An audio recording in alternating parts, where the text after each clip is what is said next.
Allahu Akbar, Allahu Akbar,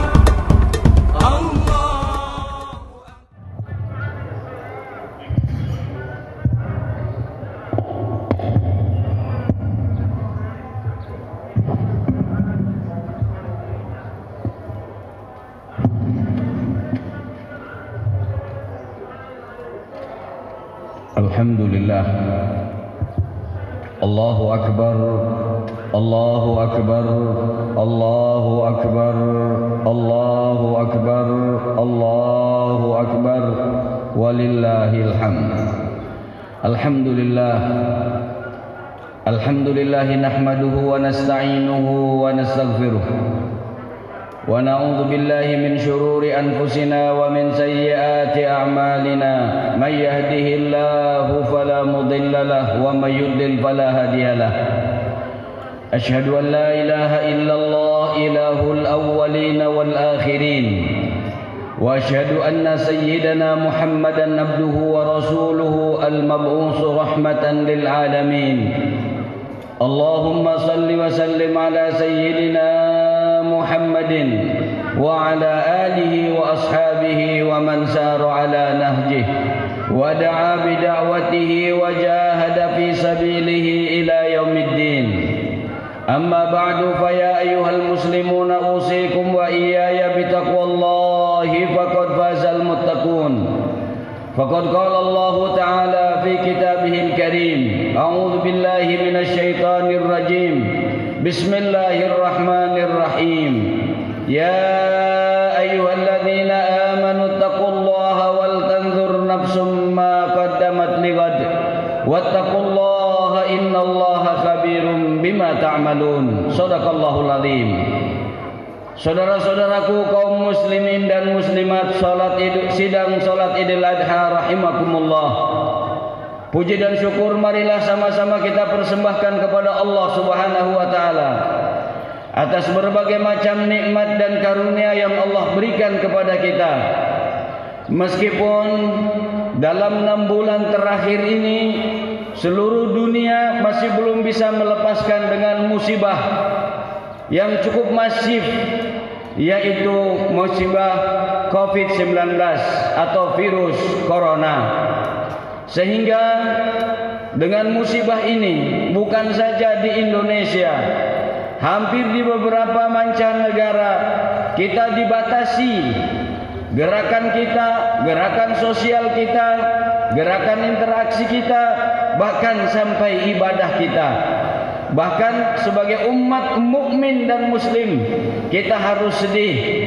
Tahun ini tidak ada keberangkatan jamaah haji dari Indonesia dan dari beberapa negara lainnya. Berangkat haji atau ibadah haji dilaksanakan hanya untuk orang-orang Arab Saudi saja karena ada musibah COVID-19 ini. Mudah-mudahan Allah Subhanahu wa taala segera mencabut musibah dan penyakit ini dari seluruh dunia, dan kita yang ada di lingkungan ini khususnya dilindungi oleh Allah Subhanahu wa taala dan diselamatkan dari penyakit COVID-19 dan dari berbagai macam penyakit.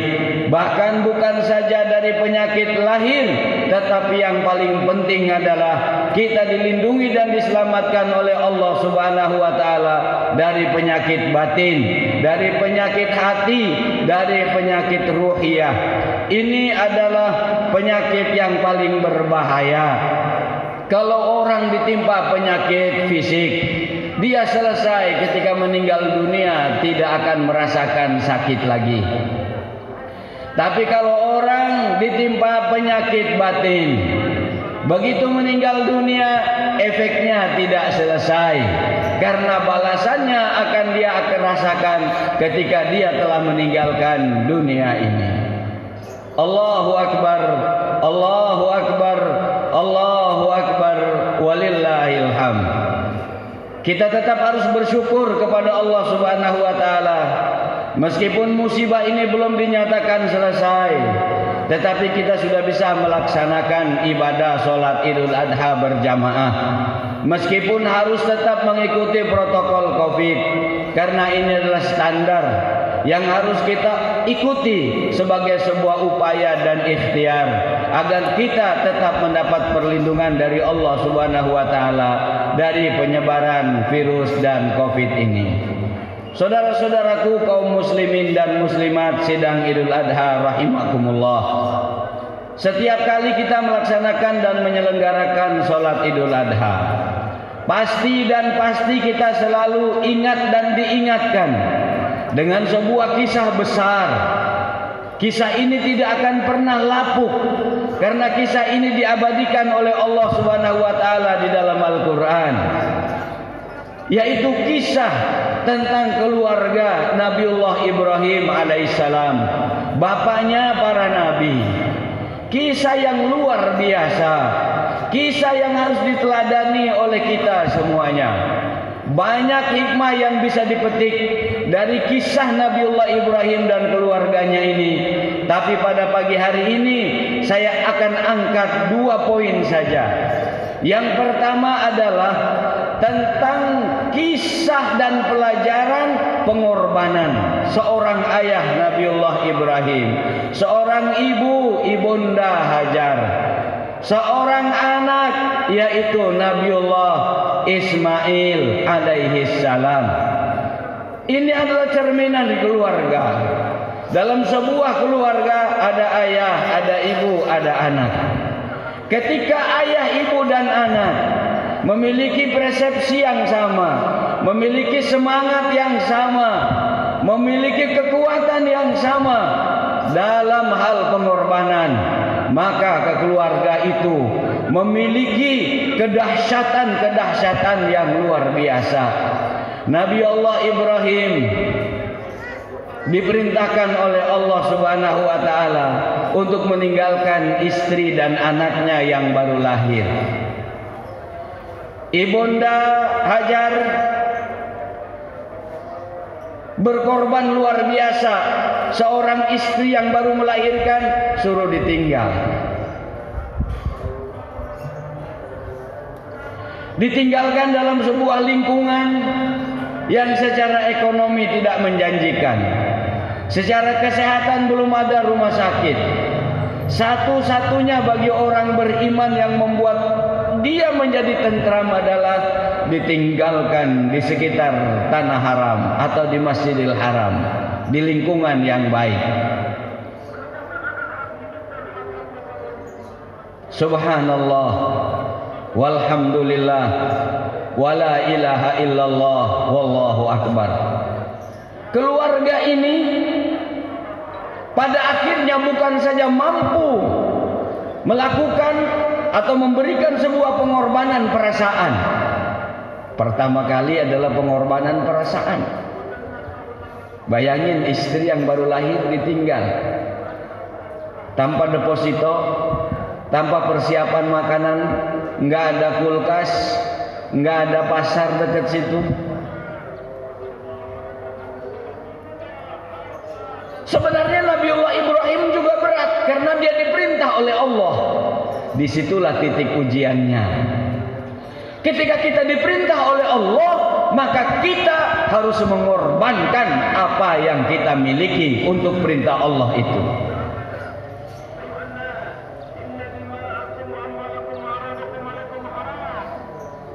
Atau dalam kata lain, menjalankan perintah Allah itu butuh pengorbanan. Tidak ada perintah Allah yang dilakukan tanpa pengorbanan. Mau sholat ke masjid saja, kita harus berkorban. Bangun pagi-pagi, kita harus jalan. Melaksanakan syariat Allah itu harus berkorban. Dan pengorbanan dalam melaksanakan syariat Allah, disitulah ada surga, disitulah ada kebahagiaan, disitulah ada kebaikan. Jangan ngomong orang beriman kalau kita tidak mau berkorban untuk menjalankan agama Allah. Minimal adalah korban perasaan seperti yang dirasakan oleh Ibunda Hajar. Bagaimana perasaannya ditinggal oleh suami saat baru lahir?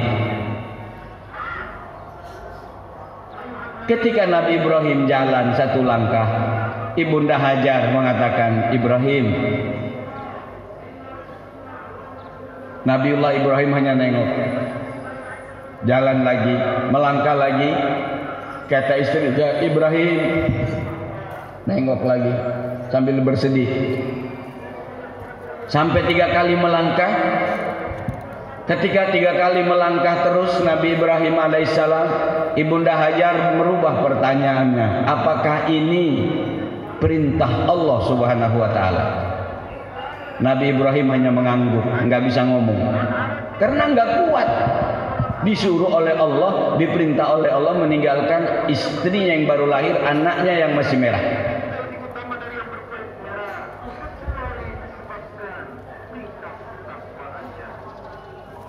Dirubah pertanyaannya Ibunda, apakah ini perintah Allah? Nabi Ibrahim hanya bisa mengangguk, saking sedihnya nggak kuat mengeluarkan kata-kata. Apa setelah itu pernyataan Ibunda Hajar, idzan lan yudayyi'anallah.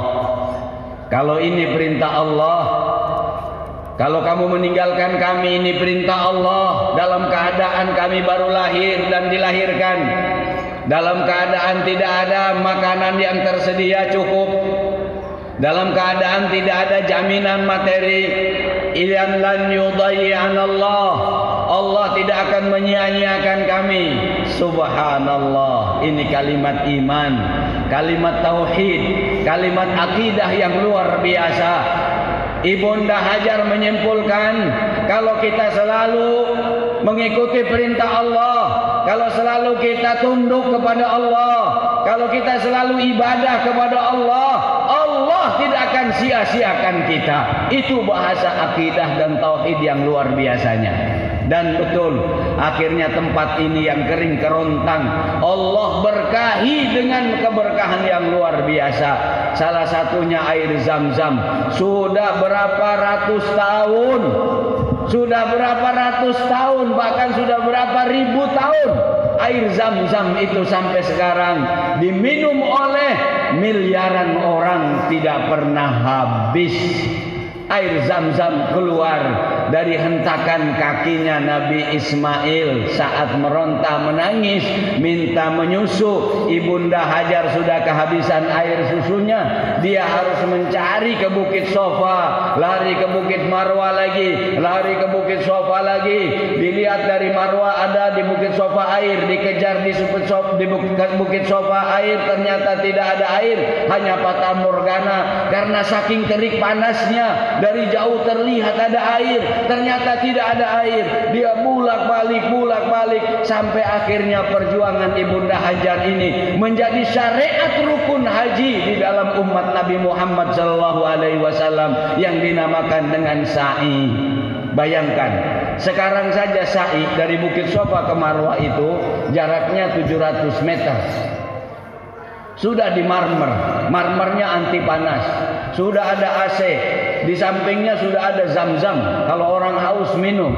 Tapi capeknya luar biasa kalau tidak dengan iman. Tapi kalau dengan iman itu tidak terasa. Semua orang berlomba-lomba dengan semangatnya. Iman dan akidah yang kuat akan membuat seluruh beban hidup ini ringan dan enteng. Iman dan akidah yang kuat akan menganggap seluruh perintah Allah ini enteng. Perintah Allah itu ringan, karena pada perintah Allah itu ada keberkahan, pada perintah Allah itu ada kebahagiaan, pada perintah Allah itu ada ketenangan, baik di dunia ini sampai di akhirat kelak. Jangan pernah kita memiliki keyakinan dengan kekayaan kita akan bahagia, dengan jabatan kita akan bahagia, dengan uang kita akan bahagia. Yang sesungguhnya kalau orang itu tidak beribadah, orang itu tidak beriman, orang itu tidak berakidah, maka kebahagiaan itu semuanya menjadi kebahagiaan yang semu, kebahagiaan yang relatif, kebahagiaan yang terbatas. Tapi dengan iman dan akidah yang kuat, dengan selalu melaksanakan melaksanakan perintah Allah Subhanahu wa taala, disitulah ada kebahagiaan yang hakiki, disitulah ada keberkahan yang hakiki, disitulah ada ketenangan yang hakiki. Bukan saja ketenangan di dunia ini, sampai di akhirat kelak kalian semuanya, kita semuanya akan mendapatkan surga Allah Subhanahu wa taala yang luasnya arduhas samawati wal ard uiddat lil muttaqin, luasnya seluas langit dan bumi. Tanpa kita membayar listrik, tanpa kita membayar pembantu, tanpa kita ke pasar makanan sudah tersedia, tanpa kita beli semua makanan sudah ada, karena fasilitas itu Allah berikan. Akibat kita sudah beribadah pada saat kita hidup di dunia. Karena itu mari kita kokohkan iman kita, kokohkan tauhid kita, kokohkan akidah kita. Karena itulah yang membuat kita ringan dalam hidup ini, dalam menghadapi beban hidup, dalam melaksanakan perintah Allah, dalam melaksanakan perintah agama, dalam mengikuti Rasulullah sallallahu alaihi wasallam. Allahu akbar, Allahu akbar, Allahu akbar, walillahil hamd. Kaum muslimin dan muslimat, sidang Idul Adha rahimakumullah. Yang kedua adalah tentang kesuksesan mendidik anak. Subhanallah, Nabiullah Ibrahim alaihissalam telah menanamkan nilai kepada anaknya, mulai dari nilai akidah yang kuat. Dia tanamkan agar anak dan istrinya tidak goncang saat ditinggalkan itu.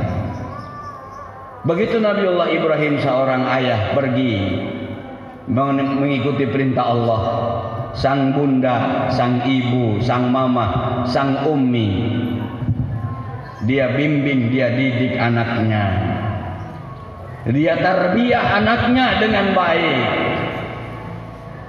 Bukan saja dia tanamkan nilai-nilai, tapi setiap detik anaknya dibimbing, anaknya diawasi, sambil dirawat, ditumbuh kembangkan. Nilai-nilai agama dan tauhid dia tanamkan kepada anaknya, sampai seorang anak yang namanya Ismail menjadi anak yang soleh. Kesolehannya tercermin ketika Nabi Ibrahim kembali ke Mekah dari Palestina. Usia Nabiullah Ismail belum jadi nabi saat itu, kurang lebih 12 tahun. Sesampainya Nabi Ibrahim dari Palestina kembali ke Mekah, bertemu dengan Ibunda Hajar dan Ismail. Baru lewat satu malam, paginya Nabi Ibrahim sudah bercerita, inni ra'aitu fil manami anni adbahuka fandur madza tara ya bunayya. Wahai anakku sayang, inni ara fil manam, ayah mimpi semalam, an adbahuka, diperintah untuk menyembelihmu. Fandur madza tara, apa pendapatmu nak? Anak baru 12 tahun, habis ditinggal oleh ayahnya. Datang ayahnya bukan bawa sepeda baru, bukan bawa sepatu baru, bukan bawa tas baru, bukan bawa baju baru. Tapi apa ayahnya begitu datang bilang, ayah mimpi diperintah untuk menyembelihmu. La ilaha illallah. Berat betul ujian. Apa pendapatmu nak dengan mimpi ayah ini? Apa jawaban seorang anak yang telah dididik oleh seorang ibu yang luar biasa, oleh seorang ummi, oleh seorang bunda yang memiliki visi tentang pendidikan anaknya, yang memiliki visi tentang membangun generasi yang baik. Apa kata anaknya? If'al ma tu'mal. Papa, ayah, abi, lakukan apa yang diperintahkan oleh Allah kepadamu. Satajiduni insyaallahu minas sabirin. Insyaallah papa akan dapatkan aku sabar. Bayangin, anak mau disembelih, dia bilang lakukan, saya akan sabar. Seorang istrinya yang ditinggal bertahun-tahun, Tidak langsung tulak pinggang dan nyolot lalu mengatakan enak aja. Bapak macam apa kau ini? Sudah meninggalkan bertahun-tahun dalam keadaan kita susah. Datang anak sedang lucu-lucu dan bagusnya mau disembelih. Tidak itu yang dilakukan oleh Ibunda Hajar. Kalau Nabiullah Ibrahimnya adalah nabi, dia dapat wahyu. Ini Bunda Hajar bukan nabi, bukan rasul. Tapi dengan keimanan dan kesalehannya, bukan saja mengorbankan harta, tapi anak yang dirawatnya sendiri. Dia bilang, apa? Lakukan apa yang diperintahkan. Tidak ada di dunia ini pengorbanan yang terbesar kecuali pengorbanan Nabiullah Ibrahim alaihissalam dan keluarganya. Udah gitu suruh menyembelih sendiri, suruh motong sendiri. Maka Nabiullah Ismail diletakkan di pahanya, dipotong.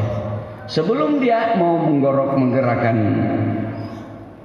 pisaunya, datang setan, iblis menggoda. Ibrahim, di mana otak ente? Kira-kira begitu bahasanya. Kamu menunggu anak ini harus 125 tahun. Menunggu anaknya itu 125 tahun. Sekarang aku punya anak dan lagi bagus-bagusnya anaknya. Kamu suruh, kamu mau sembelih. Di mana akal sehatmu? Di mana?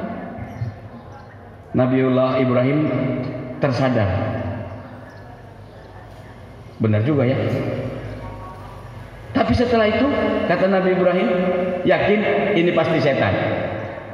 Setiap mau melaksanakan perintah Allah, pasti setan akan menghalangi di tengah jalannya. Ini pasti setan, ini pasti iblis. Pisau yang dia pegang, dia lempar ke iblis itu. Iblis yang hilang. Diambil lagi pisau, mau digorok lagi datang, sampai 3 kali. Maka proses ini dijadikan wajib haji. Kalau tadi sa'i rukun haji, ini wajib haji. Apa wajib haji itu? Lempar jumroh. Lempar jumroh. Makanya jumroh waktu haji itu ada 3. Ada jumroh ulah, jumroh wusta, jumroh aqobah. Kalau kita berangkat haji, itu kita harus melontar jumroh. Karena Nabi Ibrahim dulu 3 kali melempar setan yang menggodanya itu, yang mau nyembelih. Setelah 3 kali digorok, ternyata Allah datangkan bidzibhin adzim, kibas domba dari surga. Yang digorok akhirnya, yang terpotong lehernya adalah seekor kibas. Nabiullah Ismailnya langsung berdiri di depan ayahnya sambil tersenyum. Subhanallah, walhamdulillah, wala ilaha illallah, wallahu akbar. Happy ending. Drama yang terkesan sadis dan mencekam, tapi akhirnya apa yang terjadi? Allah ganti. Itulah ketika pengorbanan dilakukan, Allah ambil alih. Karena itu setiap Idul Adha kita disunahkan untuk berkorban. Bahkan Rasul bersabda, orang yang hari Idul Adha punya kelapangan rezeki, kemudian tidak mau berkorban, maka fala yaqrabanna masjidana, fala yaqrabanna musallana. Dia nggak boleh dekat-dekat ke musola kami, ke masjid kami. Itu yang dikatakan oleh Rasulullah SAW. Kalau kita berkorban seekor sapi, apalagi cuma seekor kambing, tidak ada apa-apanya dibandingkan dengan pengorbanan Nabiullah Ibrahim dan keluarganya. Mudah-mudahan kita semua memiliki kesadaran dan keinsapan serta keyakinan untuk terus beribadah kepada Allah dan mau berkorban dalam rangka beribadah kepada Allah Subhanahu wa taala, dalam rangka melaksanakan perintah-perintah Allah Subhanahu wa taala. Yang kedua, kita menata hidup rumah tangga kita dengan pendidikan yang bagus. Pendidikan ternyata tidak harus memiliki biaya yang mahal. Kita lihat dari Nabiullah Ibrahim alaihissalam, Ibunda Hajar sukses mendidik anaknya bukan dengan harta yang melimpah, bukan dengan mobil-mobil mewah, bukan uang-uang yang banyak. Dia ditinggalkan, jangankan deposito, di situ tidak ada bank. Lingkungannya saja kering kerontang.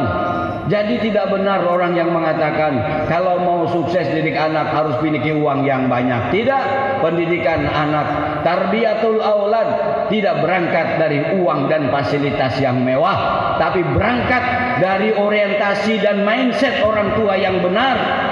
Uangnya banyak, hartanya banyak, kalau dia tidak punya mindset yang benar tentang tarbiyatul aulad, belum tentu bisa melahirkan anak yang baik, belum tentu bisa melahirkan anak yang soleh dan soleha. Tetapi dengan keterbatasan yang ada, sudah dicontohkan oleh Nabiullah Ibrahim dan keluarganya, karena orientasi dan proses tarbiyahnya benar, melahirkan seorang Nabi Ismail. Itu yang harus jadi contoh dan pelajaran bagi kita semuanya.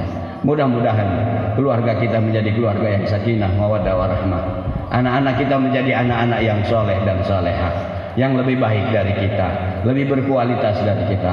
Barakallahu li wa lakum fil Qur'anil azim wa nafa'ani wa iyyakum bima fihi minal ayati wa dzikril hakim wa taqabbala minni wa minkum tilawatahu innahu huwas samiul alim fastaghfiruhu innahu huwal ghafurur rahim. Allahu akbar, Allahu akbar, Allahu akbar, walillahil hamd. Alhamdulillah, alhamdulillahilladzi arsala rasulahu bil huda wa dinil haqq liyudhhirahu 'alad dini kullihi walau karihal kafirun. Asyhadu an la ilaha illallah wahdahu la syarikalah wa asyhadu anna sayyidana Muhammadan abduhu wa rasuluh. Allahumma salli wa sallim ala sayyidina Muhammadin wa ala alihi wa sahbihi wa sallam. Ya ayuhan nas, ubudu rabbakum waf'alul khaira la'allakum tuflihun. Saudara-saudaraku kaum muslimin dan muslimat rahimakumullah, pada khutbah yang kedua ini saya tidak akan menambah uraian. Yang pertama hanya mengingatkan kepada kita, tahun ini haji tidak diselenggarakan. Yang punya uang tidak bisa berangkat haji, yang sudah daftar pun tidak berangkat haji, apalagi yang belum punya uang, apalagi yang belum daftar. Tapi saudara-saudaraku, kalau kita semuanya jujur dan serius ingin mendapat pahala haji, saya sudah sampaikan lewat kuliah subuh di masjid ini, ada satu amalan kita nggak perlu ke tanah suci kalau kita belum mampu. Kita tidak perlu mengeluarkan uang kalau kita belum punya uang, yaitu kita sholat subuh berjamaah di masjid atau musola. Kemudian kita tunggu sambil berzikir, sambil beristighfar, sambil baca sholawat, sambil baca Quran, sampai datang waktu syuruk. Sampai datang waktu syuruk. Kemudian sholat 2 rakaat. Apa kata Rasulullah? Pahalanya sama dengan haji secara sempurna, secara sempurna, secara sempurna. Sampai 3 kali Rasul menyebutnya. Jadi kalau kita tidak berangkat haji karena ada COVID, kita belum bisa berangkat haji karena belum punya uang, belum cukup uangnya. Mari kita raih pahala haji yang sebesar-besarnya dan sempurna itu dengan cara kita sholat subuh berjamaah di masjid atau musola. Kemudian kita tunggu sampai dengan syuruk, kita sholat 2 rakaat, kita bisa dapat pahala haji. Kalau kita bisa setiap hari lakukan itu, alhamdulillah. Tidak bisa tiap hari, tiap minggu. Di masjid ini ada kuliah subuh setiap hari Ahad, dan kita sengaja tunggu selesai kuliah subuhnya sampai dengan waktu syuruk supaya kita sama-sama sholat. Sholatnya tentu sendiri-sendiri, tetapi kita sholat syuruk, insya Allah dapat pahala haji. Jangan tinggalkan kesempatan. Lakukan apa yang bisa kita lakukan selama kita masih hidup. Jangan tunggu kita sakit, jangan tunggu kita sakaratul maut, jangan tunggu malaikat Azrail datang dulu menghampiri kita. Selama kita masih sehat, selama masih kita bisa lakukan, mari kita lakukan ibadah kepada Allah Subhanahu wa taala. Kita berdoa kepada Allah Subhanahu wa taala dan kita awali doa kita dengan sama-sama memohon ampun, membaca istighfar, kita merenungkan dosa kita terhadap Allah, dosa kita terhadap suami, dosa kita terhadap istri, dosa kita terhadap anak-anak, dosa kita terhadap orang tua, dosa kita terhadap tetangga. Mudah-mudahan Allah mengampuni dosa kita. Astaghfirullahaladzim. Astaghfirullahaladzim. Astaghfirullahaladzim min kulli dhanbin azim wa atubu ilaih. Alhamdulillahi rabbil alamin hamdan yuwafi ni'amahu wa yukafi'u mazidah. Ya Rabbana lakal hamdu kama yanbaghi li jalali wajhikal karim wa 'azimi sultanik.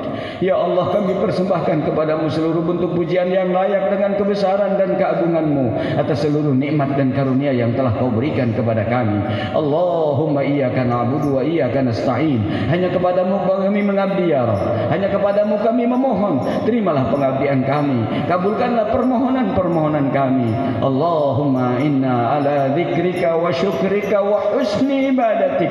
Ya Allah, bimbing kami dalam hidup ini dengan hidayahmu, agar kami senantiasa ingat, dekat dan zikir kepadamu, agar senantiasa kami menghargai dan mensyukuri nikmat-nikmatmu, agar kami senantiasa mengabdi kepadamu dengan baik dan benar. Allahumma ighfir lana dzunubana wa liwalidina warhamhum kama rabbawna shighara wa li jaddatina wa li ajdadina wa li masyayikhina wa liman ahsana ilaina wa li jami'il muslimina wal muslimat al ahya'i minhum wal amwat innaka sami'un qaribun mujibud da'wati wa qadil hajat.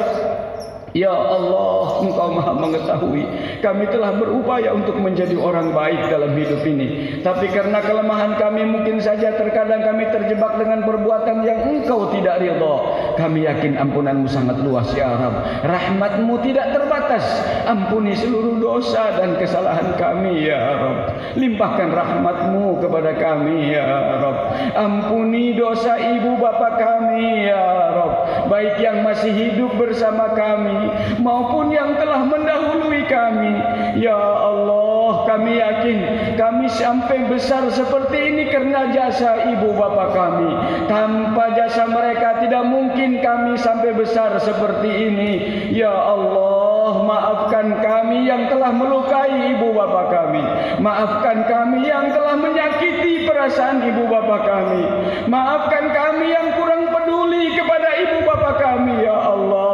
Ampuni dosa mereka ya Allah. Ampuni dosa mereka ya Allah. Ampuni dosa mereka ya Allah.